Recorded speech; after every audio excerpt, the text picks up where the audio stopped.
Hello everyone. आज का हमारा टॉपिक है मेनिंगोकोकल डिजीज कि मेनिंगोकोकल डिजीज क्या होता है और इसकी वैक्सीनेशन के बारे में। तो सबसे पहले हम बात करते हैं कि ये मेनिंगोकोकल डिजीज आखिर होता क्या है। तो मेनिंगोकोकल डिजीज एक बैक्टीरियल डिजीज है जो कि होता है निजीरिया मेनिंजाइटिडिस नाम के एक बैक्टीरिया से। तो ये बैक्टीरिया क्या करता है, ये हमारे ब्रेन को और हमारे स्पाइनल कॉर्ड को जो है, इसकी जो लाइनिंग है, इसकी जो कवरिंग है, इसको इसकी इन्फ्लामेशन करता है या इसका इन्फेक्शन कॉज करता है, जिसको कहते हैं मेनिंजाइटिस। मेनिंजाइटिस मींस ब्रेन और स्पाइनल कॉर्ड से जुड़ी हुई जो कवरिंग है उसकी, ठीक है। तो इसलिए हम इसे कहते हैं मेनिंजाइटिस। तो ये एक लाइफ थ्रेटनिंग डिजीज है मेनिंजाइटिस। एंड इसका जो बैक्टीरिया होता है वो कोकाई फॉर्म में रहता है और वो पेयर में रहता है। एंड सम टाइम क्या होता है कि जो ये बैक्टीरिया है निजीरिया मेनिंजाइटिस, ये जो है हमारे ब्लड सर्कुलेशन में चला जाता है और हमारे ब्लड का इन्फेक्शन कॉज कर देता है, और उस कंडीशन को हम क्या कहते हैं, सेप्टिसीमिया। एंड अब इस डिजीज को मेनिंगोकोकल डिजीज क्यों कहते हैं, तो इसको मेनिंगोकोकल डिजीज इसलिए कहते हैं कि इसका जो कॉजल जो ऑर्गेनिज्म है जो ये डिजीज कॉज करता है वो बैक्टीरिया है निजीरिया मेनिंजाइटिस, जिसको हम कॉमनली क्या कहते हैं, मेनिंगोकोकस। अब जो मेनिंगो है, मेनिंगो का मीन्स होता है जो हमारे ब्रेन की और जो स्पाइनल कॉर्ड है उसकी जो लाइनिंग्स होती है, उसको हम क्या कहते हैं, मेनिंगो।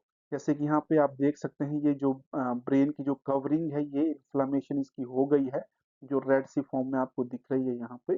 जबकि ये एक नॉर्मल जो लाइनिंग है, तो ये जो अफेक्टेड एरिया है, ठीक है, ये है इन्फ्लामेशन ऑफ द ब्रेन, जो कि बैक्टीरिया निजीरिया मेनिंजाइटिस की वजह से हुआ है, मतलब inflammation of the brain and spinal cord. और जो कोकाई जो इसका जो बैक्टीरिया है वो कोकाई फॉर्म में रहता है, पेयर फॉर्म में रहता है, इसलिए इसका नाम जो है मेनिंगोकोकल डिजीज है। मेनिंगो मीन्स ब्रेन से रिलेटेड, ब्रेन और स्पाइनल कॉर्ड से रिलेटेड। कोकाई मीन्स जो इसकी बैक्टीरिया की शेप रहती है, ठीक है, इसलिए इसे कहते हैं मेनिंगोकोकल डिजीज। अब बात आती है कि जो ह्यूमन है उनको जो है निजीरिया मेनिंजाइटिस का इन्फेक्शन कैसे होता है। तो इसका जो इन्फेक्शन जनरली होता है वो रेस्पिरेटरी ड्रॉपलेट की वजह से होता है। जैसे कि आप यहाँ देख सकते हैं, ये एक इन्फेक्टेड पर्सन है, ठीक है, जिसको न्यूमोकोकल डिजीज है, ये एक नॉर्मल इंसान है। जब भी एक इन्फेक्टेड पर्सन कफिंग करता है या फिर स्नीजिंग करता है या फिर किसी सेक्सुअल एक्टिविटी में इन्वॉल्व है, like kissing and close contact, तो ये जो बैक्टीरिया है ये उस पर्सन से एक नॉर्मल दूसरे हेल्दी पर्सन में ट्रांसमिट हो जाता है। तो ये बैक्टीरिया जो है हमारे मुंह से होके ये यहाँ पे थ्रोट के back of the nose and throat, यहाँ पे नासोफिरिंक्स रहता है, यहाँ पर ये बैक्टीरिया जो है कोलोनाइज मतलब इकट्ठे हो जाता है, मल्टीप्लाई करता है, ठीक है। और यहीं से ये बैक्टीरिया क्या है, ब्लड कैपिलरी में जाके ब्लड इन्फेक्शन कॉज करता है और वहां से जाके ये ब्रेन में चला जाता है और क्या कॉज करता है, मेनिंजाइटिस। और ये बैक्टीरिया मतलब इसकी जो इन्फेक्शन के चांसेस हैं वो जनरली क्राउडेड प्लेसेस में इसके इन्फेक्शन के चांसेस ज़्यादा रहते हैं, जैसे कि डॉर्मेट्रीज हैं या मिलिट्री कैंप्स हैं या स्कूल और कॉलेजेस हैं, जहाँ पे स्कूल और कॉलेज में जैसे बच्चे एक साथ साथ पढ़ते हैं, या फिर मिलिट्री कैंप्स हैं, यहाँ कैंप्स में जो है काफ़ी मिलिट्री पर्सनल जो रहते हैं, या डॉर्मेट्रीज है जहाँ ग्रुप में लोग काफ़ी भीड़ भाड़ में लोग रहते हैं, तो ऐसी जगह पे जो है इस बैक्टीरिया के ट्रांसमिशन का रिस्क काफ़ी हाई रहता है। तो यहाँ पे आप देख सकते हैं ये बैक्टीरिया यहाँ पे जो है, ये नाजोफ्रिंक्स एरिया है, यहाँ पे ये जो है अकामुलेट हो गए हैं। अब बात की जाए इसकी मॉर्फोलॉजी एंड इसके कल्चरल कैरेक्टरिस्टिक्स की, कि ये जो निजीरिया मेनिंजाइटिस है ये किस तरह की इसकी मॉर्फोलॉजी रहती है और इसके कल्चरल कैरेक्टरिस्टिक्स क्या क्या हैं। तो जनरली ये जो बैक्टीरिया है ये ग्राम नेगेटिव होता है बैक्टीरिया, जैसे कि आप देख सकते हैं यहाँ पे, और ये किडनी शेप्ड होता है, और डिप्लोकोकस मीन्स ये पेयर में रहते हैं, जैसे कि आप देख सकते हैं ये दो पेयर में ये दो जो है कोकाई आपस में जुड़े हुए हैं, तो ये पेयर में रहता है, इसको बोलते हैं डिप्लोकोकस। एंड ये जो है नॉन मोटाइल होता है, ये चल फिर नहीं सकता है, नॉन स्पोरिंग होता है, कोई स्पोर फॉर्मेशन नहीं होता है। और सबसे बड़ी बात है जो बैक्टीरिया है इसके चारों तरफ एक जो है कवरिंग होती है, और उस कवरिंग को क्या कहते हैं, कैप्सूल। और ये ही कैप्सूल जो है इसका सबसे मेजर जो एक वायरुलेंस फैक्टर है, वायरुलेंस फैक्टर मींस ये जो कवरिंग है इस बैक्टीरिया की, ये जो है सबसे बड़ा कारण है इंसानों में जो भी डिजीज जो होती है न्यूमोकोकस की वजह से, तो उसके लिए ये जो कवरिंग है इसकी वो सबसे ज्यादा रिस्पॉन्सिबल है बीमारी के लिए। एंड इसमें जो है बैक्टीरिया में पिलाई होते हैं अटैचमेंट के लिए। इस बैक्टीरिया बैक्टीरिया जब भी ये हमारे अंदर जाता है तो ये बैक्टीरिया क्या है, हमारे सेल से अटैच करता है। तो अटैच कैसे करता है, क्योंकि इसकी सरफेस पे क्या होते हैं, पिलाई, जो इसे अटैच करने में हेल्प करते हैं सेल पे। अब जनरली ये जो बैक्टीरिया होता है ये एरोबिक होता है, इसको ऑक्सीजन की जरूरत रहती है, और ये बेस्ट इसकी जो ग्रोथ होती है वो होती है 35 से 37 डिग्री सेल्सियस के बीच में। और इसको जो CO2 की ज़रूरत है वो है 5 to 10%। और इसकी जो ग्रोथ है, जो इसके ग्रोथ कैरेक्टरिस्टिक्स है, तो ये चॉकलेट अगार पे and tier Martin selective media पे ये बहुत अच्छे से ग्रो करता है, बट न्यूट्रिएंट अगार पे ये इतने अच्छे से ग्रो नहीं करता है। बात की जाए इसकी कॉलोनीज की, तो जैसे आप देख सकते हैं यहाँ पे इसकी कॉलोनीज स्मॉल कॉलोनीज होती हैं, राउंड होती हैं, मॉइस्ट कॉलोनीज होती हैं, और ग्रेइश इन कलर होती है, ये बैक्टीरिया की कॉलोनीज है। ठीक है। एंड ये जनरली ऑक्सीडेज पॉजिटिव रहता है, और ये फर्मेंट करता है ग्लूकोज एंड माल्टोज को, बट सुक्रोज और लैक्टोज को ये फर्मेंट नहीं करता है। तो बायोकेमिकल रिएक्शन की बात अगर की जाए तो निजेरिया मेनिंजाइटिस की, तो ये जनरली ऑक्सीडेज टेस्ट इसका पॉजिटिव रहता है, कैटालेज टेस्ट भी इसका पॉजिटिव रहता है, और ये शुगर फर्मेंटेशन करता है जनरली ग्लूकोज और माल्टोज की, जबकि सुक्रोज की एंड लैक्टोज की ये जो है फर्मेंटेशन नहीं करता है। और इसका जो नाइट्रेट रिडक्शन जो टेस्ट है वो जनरली नेगेटिव होता है। तो ये इसका ब्रीफ में एक बायोकेमिकल रिएक्शन का एक डाटा है। तो अगर इसकी बात की जाए एंटीजेनिक प्रॉपर्टीज की, और तो इसमें कैप्सूलर पॉलीसैकेराइड होता है, जो हम पहले भी बात कर चुके हैं। इसकी जो कवरिंग होती है, मान लीजिए ये कोकाई है, ये डिप्लोकोकस है, दो कोकाई आपस में मिले हुए हैं, तो इसका हमने क्रॉस सेक्शन यहाँ पे लिया है। तो इसका जो ये कैप्सूल है यहाँ पे, ये जो आउटर कवरिंग है ये कैप्सूल है, और ये जो आप एंटीजन यहाँ देख रहे हैं जुड़ा हुआ, ये है पॉलीसैकेराइड। तो इस पॉलीसैकेराइड के ही बेस पे, जो कि कैप्सूल में पाया जाता है पॉलीसैकेराइड, इस पॉलीसैकेराइड के बेस पे ही इस बैक्टीरिया की कई सीरो ग्रुप में इसको क्लासिफाई किया गया है, जैसे कि A B C W and Y। इस तरह से इसके जो है 13 सीरो ग्रुप्स हैं, इस बैक्टीरिया के 13 सीरो ग्रुप्स हैं, किसके बेस पे, on the basis of this polysaccharide, capsular polysaccharide. इसके बेस पे इसको बैक्टीरिया को डिवाइड किया गया है 13 सीरो ग्रुप्स में। तो इसमें से जो मेनली जो सीरो ग्रुप्स हैं A B C W and Y, ये जो है इम्पोर्टेंट है हमारे लिए, क्योंकि यही मेनली जो सीरो ग्रुप्स हैं यही रिस्पॉन्सिबल है जो ह्यूमन में जो डिजीज कॉज, जो डिजीज होती है। तो इसमें जनरली एक जनरली आउटर मेम्ब्रेन प्रोटीन भी रहता है, ठीक है, which is important for strain typing and immune response के लिए ये रिस्पॉन्सिबल है। और इसमें लाइपो ओलिगोसैकेराइड भी रहता है, जो कि एक तरह से एंडोटॉक्सिन का काम करता है एंड इन्फ्लामेशन कॉज करता है।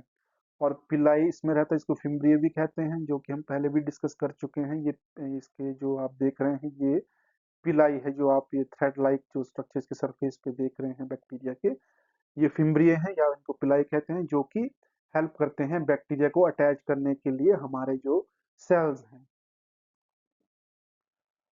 अब अगर पैथोजेनेसिस की बात की जाए कि ये जो बैक्टीरिया है नीजेरिया मेनिंजाइटिस, ये किस तरह से डिजीज कॉज करता है जब ये हमारे बॉडी के अंदर जाता है। तो सबसे पहले तो जब भी ये हमारी बॉडी के अंदर जाता है हमारे माउथ के थ्रू, तो ये जो है हमारे थ्रोट और नोज के बैक में यहाँ पर नासोफेरिंक्स की जगह पे ये अकामुलेट इकट्ठे हो जाते हैं। इसको यहाँ पे एक बड़े सेक्शन में इसको दिखाया गया है यहाँ पे। तो ये देखिए यहाँ पे बैक्टीरिया जो है जो निजीरिया मेनिंजाइटिस है, ये यहाँ पे बैक्टीरिया आया, इसने अपने आप को अटैच किया, फिर यहाँ पे ये क्या है, मल्टीप्लाई हुए, प्रोलिफरेशन हुआ यहाँ पे इनका। फिर यहाँ से क्या हुआ, इनका डिटैचमेंट हुआ, सॉरी, डिटैचमेंट हुआ। तो डिटैचमेंट होके ये क्या है, यहाँ देखिए डिटैचमेंट होके ये कहाँ चले गए, जो नियर बाय का जो ब्लड वेसल है। तो जब ये ब्लड वेसल में या ब्लड स्ट्रीम में चले जाते हैं तो उस कंडीशन को बोलते हैं सेप्टिसीमिया। तो ये क्या है, हमारी सर्कुलेशन में फिर ये बैक्टीरिया आ जाता है नासोफेरिंक्स से, ठीक है। जब ये हमारी सर्कुलेशन में आ जाता है तो ये क्या है, हमारी ब्लड में ये फ्लो करता है, तो उस कंडीशन को बोलते हैं सेप्टिसीमिया। और वहां ब्लड से ये क्या है, कई बार हमारे ब्रेन तक पहुंच जाता है, ठीक है। और ब्रेन को हमारे इन्फेक्ट करता है और उस कंडीशन को क्या कहते हैं, मेनिंजाइटिस। तो ये हम पहले पढ़ चुके हैं, सेप्टिसीमिया कॉज करता है ये, ठीक है। जब हमारे ये ब्लड में चला जाता है, ये ब्रेन का सेक्शन यहाँ पे लिया गया है, ठीक है। ये जो ब्रेन में जो ये जब मैंने कहा कि वो ब्लड वेसल में जब बैक्टीरिया चला जाता है, ये निजीरिया मेनिंजाइटिस, तो ये क्या करता है, ये जो ब्रेन में जो ब्लड वेसल्स है वो बैरियर तोड़ के ये बैक्टीरिया जो है ब्रेन में चले जाते हैं, तो और ब्रेन को इन्फेक्ट करते हैं, ब्रेन की लाइनिंग को, जिससे क्या हो जाता है, मेनिंजाइटिस हो जाता है। अब इस बैक्टीरिया में जो कैप्सूल होता है वो जो है बैक्टीरिया को बचाता है हमारे इम्यून सिस्टम के अटैक से, जैसे कि फैगोसाइटोसिस होता है। तो इसका जो कैप्सूल है वो बहुत बड़ा रोल प्ले करता है और इस बैक्टीरिया को हमारे इम्यून सिस्टम से बचा के रखता है। अब बात की जाए what is the incubation period of meningococcal infection. अब जो ये मेनिंगोकोकल इन्फेक्शन हुआ, इसका जो है इंक्यूबेशन पीरियड कितना होता है, तो इंक्यूबेशन पीरियड होता है जब भी कोई बैक्टीरिया या वायरस हमारी बॉडी के अंदर जाता है, और जाने के बाद जब भी बॉडी के अंदर पहला सिम्टम आता है डिजीज का, तो उसके बीच की जो पीरियड है उसको बोलते हैं इंक्यूबेशन पीरियड। जनरली ऐसा नहीं है कि बैक्टीरिया वायरस हमारी बॉडी के अंदर गया और इमीडिएटली सिम्टम आ गया, ऐसा नहीं होता है। जनरली क्या होता है कि बैक्टीरिया या जो भी माइक्रोऑर्गेनिज्म हमारी बॉडी के अंदर जाता है वो एक सर्टेन टाइम लेता है, अपने आप को प्रिपेयर करता है बॉडी को अटैक करने के लिए, तो उस पीरियड को कहते हैं इंक्यूबेशन पीरियड। तो जो मेनिंगोकोकल का जो इंक्यूबेशन पीरियड होता है वो होता है 3 to 4 days। तो ये है सिम्टम्स ऑफ द निजेरिया मेनिंजाइटिस या मेनिंगोकोकल डिजीज के, ये सिम्टम्स है कुछ, इसमें सीवियर हेडेक है, नेक मसल का स्टिफनेस हो गया, फोटोफोबिया, एंड कुछ रैशेस भी हो सकते हैं। अगर गैस्ट्रिक सिस्टम की बात किया तो नोजिया एंड वोमिटिंग हो सकता है, कोल्ड हैंड एंड फीट। तो ये जो है मेजर मेजर जो इसके जो सिम्टम्स हैं, ठीक है। सीवियर हेडेक हो सकता है, कंफ्यूजन हो सकता है, रैपिड ब्रीदिंग हो सकती है, डार्क पर्पल रैशेज हो सकते हैं, या शॉक, ये सभी जो है क्या है, इस बीमारी के ये सिम्टम्स है मेनिंजाइटिस के। अब कॉम्प्लिकेशन है कि इस जो मेनिंगोकोकल इन्फेक्शन से क्या क्या कॉम्प्लिकेशंस हो सकती हैं, तो उसमें जनरली है जैसे ब्रेन डैमेज है, या फिर हियरिंग लॉस है, सुनाई देना बंद हो जाएगा, सीजर्स हैं, मतलब हमारा जो नर्वस सिस्टम है वो अ, उसके इन्फ्लामेशन से, नर्वस सिस्टम के इन्फ्लामेशन से हमें सीजर्स हो सकते हैं, एम्पुटेशन हो सकती है, किसी बॉडी पार्ट को जो है इन्फेक्शन की वजह से रिमूव करना पड़ सकता है, या कोई ऑर्गन फेलियर या किडनी फेलियर हो सकता है, और इवेंचुअली अगर इसका प्रॉपर ट्रीटमेंट या वैक्सीनेशन ना हो तो क्या है, डेथ भी हो सकती है। और जो सर्वाइवर्स है, जो मान लीजिए इन्फेक्शन से, जो लॉन्ग इन्फेक्शन के बाद जो बच जाते हैं, उसमें क्या, उनमें क्या है कि long term physical and neurological disability उनमें देखी जा सकती है। अब बात करेंगे कि व्हाट आर मेनिंगोकोकल वैक्सीन। तो अभी तक हमने बात की कि मेनिंगोकोकल डिजीज क्या होता है, ये कैसे ट्रांसमिट होता है, इसके लिए कॉजल एजेंट क्या है, बट अभी हम बात करेंगे कि मेनिंगोकोकल वैक्सीन क्या होती है। तो मेनिंगोकोकल जो वैक्सीन है वो हमें प्रोटेक्ट करती हैं इस बैक्टीरिया के अगेंस्ट और इस बैक्टीरिया से होने वाले इन्फेक्शन के अगेंस्ट। तो वो वैक्सीन हमें क्या करती है, ये बॉडी को हेल्प करती है इम्यूनिटी बूस्ट करने में और इम्यूनिटी प्रोवाइड करने में, सो दैट कि हमारी बॉडी जो है, इम्यून सिस्टम जो है इन इन्फेक्शन से जो लड़ सके। जनरली दो तरह की वैक्सीन हैं अवेलेबल, मेनिंगोकोकल वैक्सीन अवेलेबल है, तो वो हैं, पहला है meningococcal conjugate vaccine, man ACWY, और दूसरी जो वैक्सीन अवेलेबल है वो है सीरोग्रुप बी मेनिंगोकोकल वैक्सीन, या इसको मैन बी वैक्सीन भी कहते हैं। तो सबसे पहले बात करते हैं meningococcal conjugate vaccine, man ACWY की। जो मैन ACWY जो वैक्सीन है वो हमें प्रोटेक्ट करती है जो बैक्टीरिया के जो सीरो ग्रुप्स हैं ACW एंड Y, ये जो सीरो ग्रुप्स हैं ये जब भी हम पे अटैक करते हैं तो उनके अगेंस्ट ये वैक्सीन जो है काफी फायदेमंद है, तो ये उनके अगेंस्ट हमें जो है प्रोटेक्ट करती है। तो ये एक तरह से कॉन्जुगेट वैक्सीन है, ठीक है। और मेनली ये जो वैक्सीन है अ, ये दी जाती है एडोलेसेंट स्टेज में, जब एज होती है 11 से 12 के बीच में। और इसकी जो बूस्टर डोज है वो 16 एज पे जनरली दी जाती है, रेकमेंड की गई है। और इसको जो हाईली रेकमेंड किया गया है जो हाई रिस्क ग्रुप हैं, जैसे कि ट्रैवलर्स हैं, या फिर कॉलेज जाने वाले, स्कूल कॉलेज जाने वाले जो बच्चे हैं, और जो डॉर्मेट्रीज में रहते हैं, या फिर कुछ जो आर्मी ग्रुप्स हैं, और कुछ ऐसे लोग जो सर्टन मेडिकल कंडीशन जिनकी है, तो उन लोगों के लिए ये जो वैक्सीन है meningococcal conjugate vaccine man ACWY वो जो है रेकमेंड की गई है। और जो दूसरी वैक्सीन है वो है सीरोग्रुप बी मेनिंगोकोकल वैक्सीन, जिसे कहते हैं मैन बी वैक्सीन।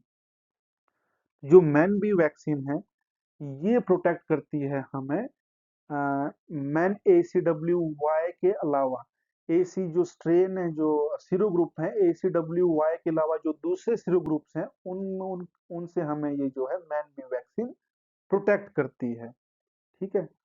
तो ये जनरली दो तरह की मैन बी वैक्सीन अवेलेबल है, एक है बैक्सीरो एंड दूसरा है Trumenba. These are protein based vaccine, ठीक है। और ये जनरली रेकमेंडेड है जो इंडिविजुअल 16 से 23 साल के बीच हैं, ठीक है।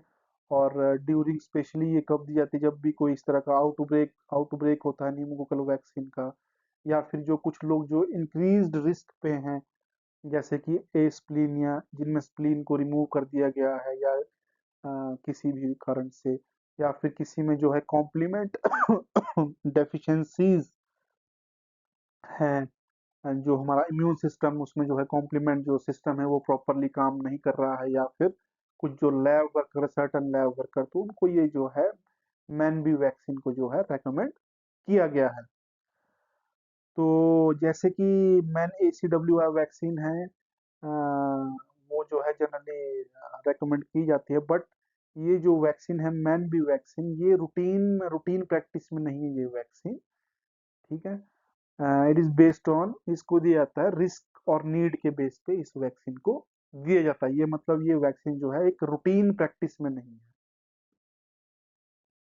तो मेनिंगोकोकल वैक्सीन के जो ब्रांड्स हैं वो अवेलेबल हैं, जैसे कि मैन बी वैक्सीन के दो तरह के ब्रांड हैं, बैक्सीरो जो कि GSK ने बनाया है, और ट्रूमेनबा ये बनाया है फाइजर ने।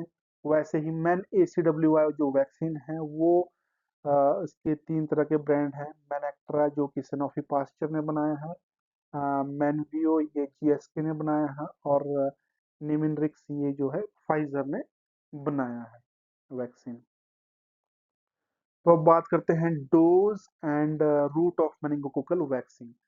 तो जो मेनिंगोकोकल वैक्सीन का डोज क्या है और इसका रूट क्या है, तो इसका डोज जनरली है 0.5 ml पर डोज, ये इसका डोज है, ठीक है। मैन एसी दोनों तरह की जो वैक्सीन है, मैन ACWY और मैन बी वैक्सीन, तो दोनों का डोज 0.5 ml है, ठीक है। और जो मैन ACWY वैक्सीन है उसका जनरली एक या दो डोज दिया जाता है, depend on age and risk, ठीक है। और इसके जो बूस्टर है वो दिए जाते हैं 16 एज पे। और जो मैन बी वैक्सीन है ये इसके जनरली 2 से 3 डोज दिए जाते हैं, ठीक है। और वो वैक्सीन ब्रांड पे भी डिपेंड करता है। तो मेनली क्या फर्क है men A C W R men B में, कि men A C W R generally 1 या 2 डोज दिए जाते हैं, जबकि मैन बी के 2 से ज्यादा डोज, 2 या 3 डोज दिए जाते हैं। अब इसका जो रूट है, रूट ऑफ एडमिनिस्ट्रेशन है, तो जैसे आप देख सकते हैं यहाँ पर इसका है रूट इंट्रामस्कुलर। इंट्रामस्कुलर जैसे कि अपर आर्म के एरिया में यहाँ पे ये वैक्सीन को दिया जाता है इंट्रामस्कुलर रूट के थ्रू। तो अब बात करते हैं कि who should get the meningococcal vaccine. तो मेनिंगोकोकल वैक्सीन की जरूरत किसे है? तो ऑल एडोलेसेंट, ठीक है, जो कि 11 से 12 साल के बीच हैं, और उनको जो है बूस्टर की जरूरत होती है age 16 year of the age पे। और किसको जरूरत है? जैसे कि जो कॉलेज स्टूडेंट्स है, लिविंग इन डॉर्मेट्रीज में जो रह रहे हैं, इकट्ठे इकट्ठे ग्रुप में रह रहे हैं, ठीक है। या जो मिलिट्री रिक्रूट्स हैं, जो भी ग्रुप में कैंप्स में रहते हैं, उनको भी जरूरत है। और जो ट्रैवलर हैं, जो फ्रीक्वेंट ट्रैवलर हैं, तो उनको भी रिस्क रहता है मेनिंगोकोकल इन्फेक्शन का, तो इनको भी वैक्सीन का जरूरत है। और कुछ इंडिविजुअल है जिनको सर्टन मेडिकल कंडीशन है, जैसे कि ए स्प्लीन, या जिनके अंदर स्प्लीन को किसी कारण से रिमूव कर दिया गया है, या फिर जिनके अंदर कॉम्प्लीमेंट डेफिशिएंसीज है, जो कि एक तरह की जो इम्यून सिस्टम का जो प्रॉब्लम रहता है, अगर किसी के अंदर कॉम्प्लीमेंट सिस्टम है वो ढंग से काम नहीं कर रहा है, तो ऐसे लोगों को भी क्या है मेनिंगोकोकल वैक्सीन का जरूरत रहता है।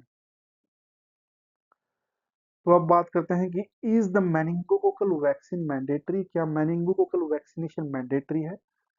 तो generally meningococcal vaccination is not universally mandatory, मतलब यूनिवर्सली मैंडेटरी ये नहीं है, बट इट इज रिक्वायर्ड और strongly recommended in many countries. कई कंट्रीज में इसको जो है स्ट्रांगली रिकमेंड किया गया है, और कुछ कंट्रीज में ऐसा कोई स्ट्रांग रिकमेंडेशन नहीं है।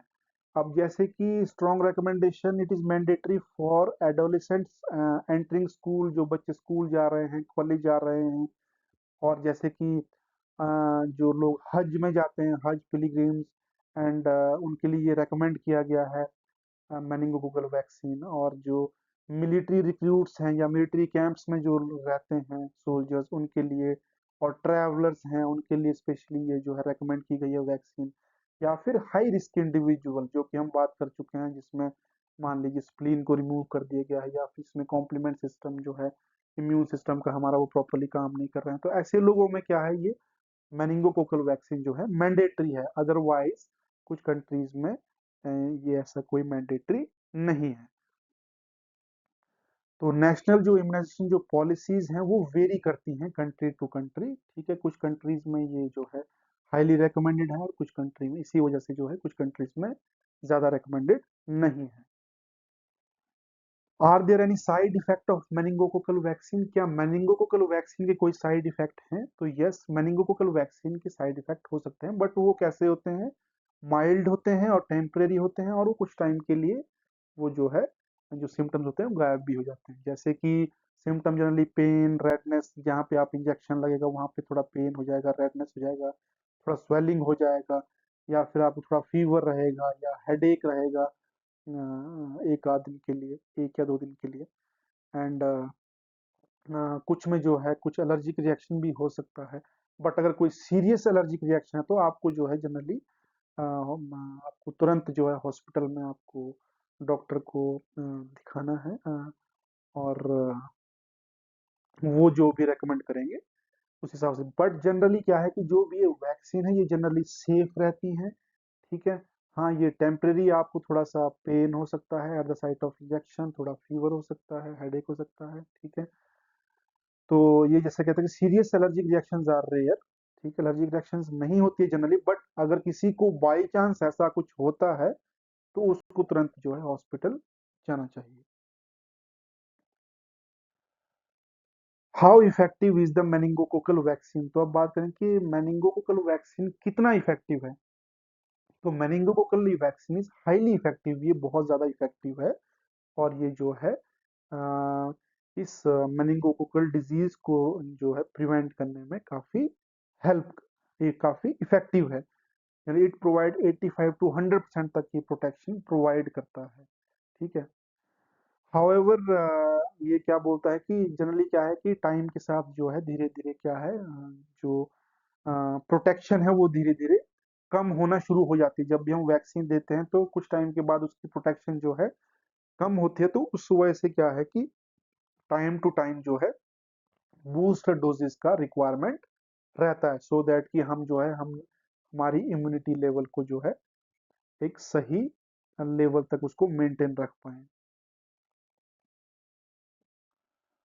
Does booster dose of meningococcal vaccine required?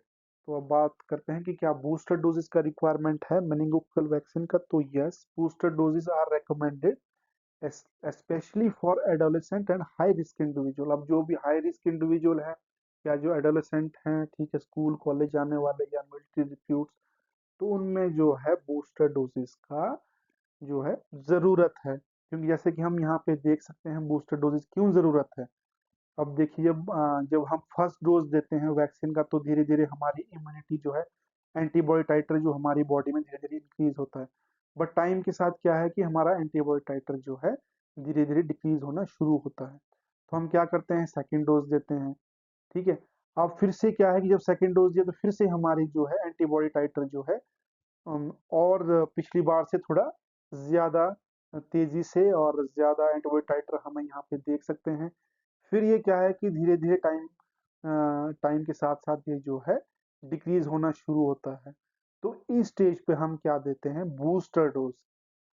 तो जब भी हम बूस्टर डोज देते हैं तो हमारा जो है एंटीबॉडी टाइटर और जो हमारा प्रोटेक्शन लेवल है वो आप देख सकते हैं कितना ज्यादा बढ़ जाता है। और ये हमें जो है न्यूमोकोकल जो डिजीज है या बाकी भी जो वैक्सीन के जो बूस्टर हैं वो इसी तरह से ही काम करते हैं, हमारे प्रोटेक्शन लेवल को वो इस तरह से बूस्टर डोजेस इंप्रूव करते हैं और हमें बचाते हैं फ्यूचर जो भी डिजीज है उससे हमें बचाते हैं। तो booster helps maintain strong long term protection. तो अगर हमें लॉन्ग टर्म के लिए प्रोटेक्शन चाहिए तो हमें क्या है, बूस्टर डोजेस का जरूरत है। Can I get meningococcal disease even after vaccination? तो यस, ऑल दो रेयर। ठीक है। तो ये बोलता है कि मेनिंगोकोकल डिजीज हो सकता है कि मैंने वैक्सीनेशन लिया है फिर भी मुझे मेनिंगोकोकल डिजीज हो सकता है। तो यस, बट ये रेयर है, बट ये पॉसिबल है कि अगर आपने वैक्सीन लिया है फिर भी आपको जो है डिजीज हो सकता है। वो इसलिए हो सकता है क्योंकि इसके जो है काफी ज्यादा सीरो ग्रुप्स हैं। जैसे कि हमने पढ़ा 13 सीरो ग्रुप्स हैं। तो उसमें से मान लीजिए अगर हमने उस सीरो ग्रुप के लिए कोई वैक्सीन नहीं लिया तो उस केस में हमें वो जो है डिजीज हो सकता है। दूसरा कारण डिजीज होने का ये भी है कि मान लीजिए जो हमने वैक्सीन लिया है, न्यूमोकोकल का वैक्सीन जो लिया है वो इतना पोटेंट नहीं है, या फिर मान लीजिए उसका कोल्ड चेन मेंटेन नहीं रहा और उसका जो पोटेंसी है या उसका जो वैक्सीन का इफेक्टिवनेस था वो क्या है टाइम के साथ कम हो गया। तो ऐसा वैक्सीन जब भी हम किसी इंडिविजुअल को देते हैं तो वो इतना इम्यूनिटी हमारे अंदर प्रोड्यूस नहीं कर पाता है, तो उससे भी क्या है कि डिजीज हो सकता है। तो ये कुछ एक कारण है जिसकी वजह से इवन की वैक्सीनेशन के बाद भी जो है डिजीज हो सकता है। However, vaccinated individuals are far less likely to develop severe disease and the vaccine significantly reduce the overall risk of infection. However, तो ये क्या कहता है कि जो वैक्सीन का however जो है ये जो है हमें पूरी तरह से जो है बीमारियों से बचाता है और ये काफी जो इन्फेक्शन के रिस्क को जो है बहुत ज्यादा रिड्यूस कर देता है। Can a meningococcal vaccine be given with other vaccine? अब ये पूछ रहा है कि क्या मेनिंगोकोकल वैक्सीन को दूसरी वैक्सीन के साथ भी हम दे सकते हैं। तो yes, meningococcal vaccine can safely be given alongside other vaccine. जैसे कि हम इस वैक्सीन को टी डैप के साथ दे सकते हैं, एचपीवी के साथ भी हम इस वैक्सीन को दे सकते हैं, इन्फ्लुएंजा वैक्सीन के साथ भी हम दे सकते हैं। तो कहने का मतलब है कि इस वैक्सीन को हम दूसरी वैक्सीन के साथ कंबाइन करके भी दे सकते हैं। Are meningococcal vaccine safe during pregnancy? तो ये एक काफी इंपॉर्टेंट क्वेश्चन है कि भाई मेनिंगोकोकल वैक्सीन को क्या हम प्रेगनेंसी में दे सकते हैं वैक्सीन को? तो yes, meningococcal vaccine are generally consider safe during pregnancy. ठीक है। वो जनरली क्या होता है कि प्रेगनेंसी के दौरान वैक्सीनेशन, इस तरह की वैक्सीनेशन जनरली रेकमेंडेड नहीं होती है। ठीक है। While routine vaccination during pregnancy is not usually recommended, but अगर इन्फेक्शन के चांस है, मान लीजिए न्यूमोकोकल इन्फेक्शन के चांस है, तो ऐसी कंडीशन में क्या है, उस वैक्सीन को हम जो है दे सकते हैं और ये पूरी तरह से सेफ है। ठीक है। जैसे कि बोल रहा है कि yes, meningococcal vaccine are generally consider safe during pregnancy, especially if the mother is at increase risk of infection during an outbreak और travel to an endemic areas. ठीक है। फिर भी जो है, इस तरह की वैक्सीन लेने से पहले ऑलवेज कंसल्ट ए हेल्थ केयर, आपने अपने हेल्थ केयर या भी जो आपके डॉक्टर हैं उनसे आपको कंसल्ट करना है। But generally it is safe to give vaccine during pregnancy. Where can someone get meningococcal vaccine? अब मेनिंगोकोकल वैक्सीन आपको कहाँ कहाँ से मिल सकता है? तो ये वैक्सीन आपको गवर्नमेंट हॉस्पिटल में मिल जाएगा, प्राइवेट क्लिनिक्स में, जो इम्यूनाइजेशन सेंटर है वहाँ पर। ठीक है। या फिर ट्रैवल हेल्थ जो क्लिनिक्स रहते हैं तो वहाँ पे भी आपको मिल जाएगा। In many countries there are also provide through school और कॉलेज हेल्थ प्रोग्राम। अब स्कूल और कॉलेज में जो हेल्थ प्रोग्राम्स होते हैं वो भी आपको जो है ये मेनिंगोकोकल वैक्सीन प्रोवाइड करते हैं।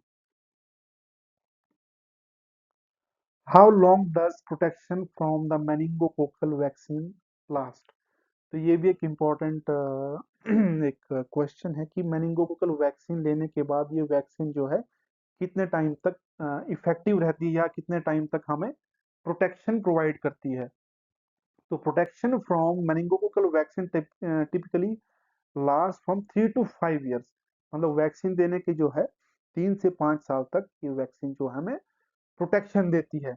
डिपेंड करता है कि वैक्सीन का टाइप क्या है। ठीक है। वैक्सीनेशन किस एज में दिया गया, ये सारी चीजें कंसिडर कंसिडर करने के बाद हम ये कंक्लूड कर सकते हैं कि जो ये वैक्सीन है ये जनरली इसका जो प्रोटेक्शन है 3 से 5 साल तक ये हमें प्रोटेक्शन देता है। और दूसरा ये है कि जो हमारी इम्यूनिटी है वैक्सीनेशन के बाद जैसे धीरे धीरे वो कम होती है, तो उस केस में क्या है कि हमें बूस्टर डोजेस की भी जरूरत रहती है। तो बूस्टर डोजेस क्या करती है, हमारे जो इम्यूनिटी को मेंटेन करती है एक लंबे टाइम के लिए। तो इसलिए जो है रेगुलर बूस्टर डोजेस जो है रिक्वायर्ड है अगर आपको अपनी इम्यूनिटी को मेंटेन रखना है।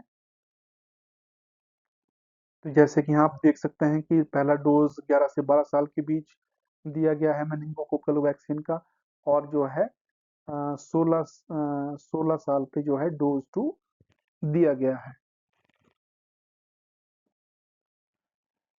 Is the meningococcal vaccine safe for use? Yes, meningococcal vaccine जो है पूरी तरह से सेफ है, क्योंकि जो भी वैक्सीन बनता है, ना कि मेनिंगोकोकल वैक्सीन, कोई भी जो वैक्सीन बनता है वो वैक्सीन जो है पहले उसका जो है प्री क्लिनिकल टेस्टिंग होता है, जो कि जानवरों में होता है। ठीक है। मंकीज में होता है, पिग्स में होता है, माइस में होता है, रैबिट्स में होता है। तो जो भी पूरा जो इस तरह के जो मैमल्स हैं उनमें जो है प्री क्लिनिकल टेस्टिंग एनिमल्स में होता है। उसके बाद क्या होता है, जो क्लिनिकल टेस्टिंग है वो जो कुछ ह्यूमन जो वॉलंटियर्स होते हैं उनमें भी क्लिनिकल ट्रायल्स होते हैं उस वैक्सीन के। उसमें फेज 1, फेज 2, फेज 3 रहते हैं। तो उसमें भी हम देखते हैं कि हमारा जो ये वैक्सीन बना है ये पूरी तरह से सेफ है या नहीं, इसमें किस तरह के कोई साइड इफेक्ट हैं या कोई मेजर कोई इसमें कोई इसका कोई इफेक्ट है। तो वो सब कुछ जो है, ये सब कुछ इंश्योर किया जाता है किसी भी वैक्सीन को जो है मार्केट में लाने से पहले या फिर किसी इंडिविजुअल को वो वैक्सीन देने से पहले। ये सारी जो है सेफ्टी, ये सारे प्रिकॉशंस, सब चीज़ों को ध्यान में रखते हुए इसका जो है काफ़ी टेस्टिंग किया जाता है ह्यूमंस पे भी, एनिमल्स पे भी।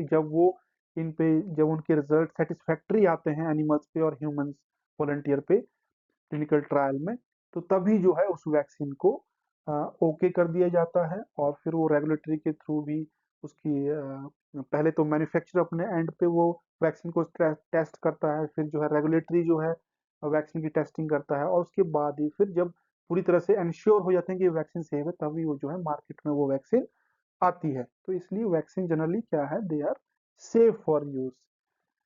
और जैसे ग्लोबल हेल्थ अथॉरिटीज है, डब्ल्यूएचओ और सीडीसी, ये स्ट्रांगली रेकमेंड करते हैं कि भैया आपको मेनिंगोकोकल वैक्सीन का डोज लेना चाहिए, सो दैट आप जो है फ्यूचर में किसी भी इस तरह की बीमारी से बच सकें।